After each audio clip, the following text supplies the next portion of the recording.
क्रांतीवीर स्वातंत्र्यवीर आमचे राघोजी भांगरे यांची आमची स्फूर्ती जपण्यासाठी आम्ही मशाल यात्रा काढतो। मशाल यात्रेच्या माध्यमातून आमच्या स्फूर्ती जिवंत कशा राहील हा संकल्प घेऊन सातत्याने नियमितपणे कार्य करत असल्यामुळे येणाऱ्या काळामध्ये आदिवासी विभागाच्या माध्यमातून देशाचे पंतप्रधान नरेंद्र मोदी, महाराष्ट्राचे मुख्यमंत्री देवेंद्रजी फडणवीस, उपमुख्यमंत्री एकनाथजी शिंदे, उपमुख्यमंत्री अजितदादा पवार यांच्या कल्पनेतून महाराष्ट्रामध्ये येणाऱ्या काळामध्ये आदिवासी विभागाच्या माध्यमातून आदिवासी समाजासाठी केलेली क्रांती, त्यांच्या स्फूर्ती जपण्यासाठी आम्ही यावेळेस जे स्थळ आहे ते स्थळ विकास झाले पाहिजे, स्फूर्ती जिवंत राहिल्या पाहिजे अशा प्रकारचा संकल्प केलेला आहे।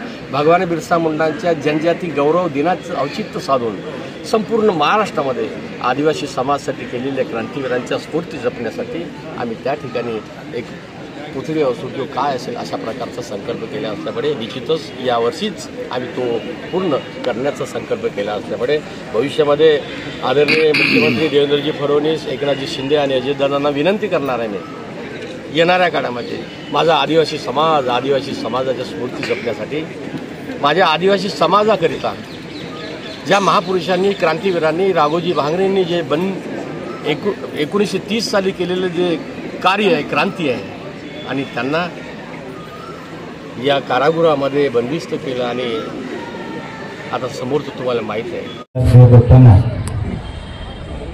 1857 पर्यंत पहिल्यांदा उठाव झाला असं सांगण्यात आलं, पण त्याच्याही अगोदर 4 दशकं ज्यांनी स्वातंत्र्य लढ्याचा उठाव केला अशा आद्य क्रांतीवीर राघोजी भांगरे यांचा आज स्मृतिदिन। खरं तर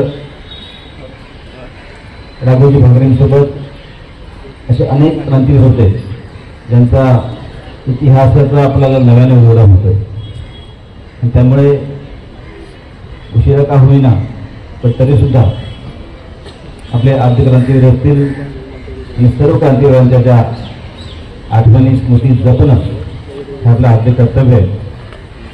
कारण त्यांच्या जोराच्या बळावरच भारताचा स्वातंत्र्य संग्राम हा लिहिला गेला।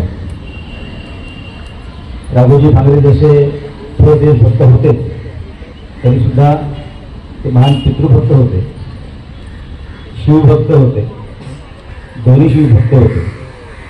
महादेवाचे पण भक्त होते आणि छत्रपती शिवरायांचे पण भक्त होते आणि त्यामुळे जवळजवळ 150 वर्ष अगोदर छत्रपती शिवाजी राजांनी जन्म घेतला।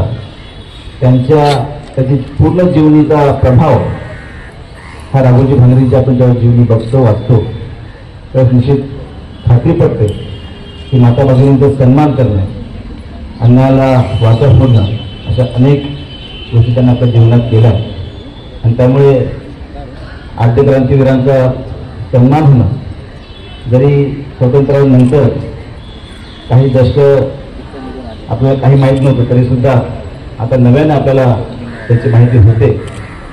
माननीय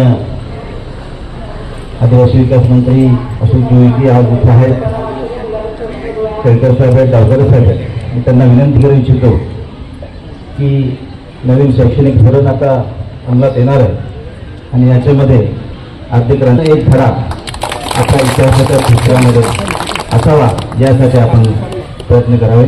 मी आद्य क्रांतीवीरांना हा पूर्ण शब्दांती धन्यवाद। धन्यवाद सर। यानंतर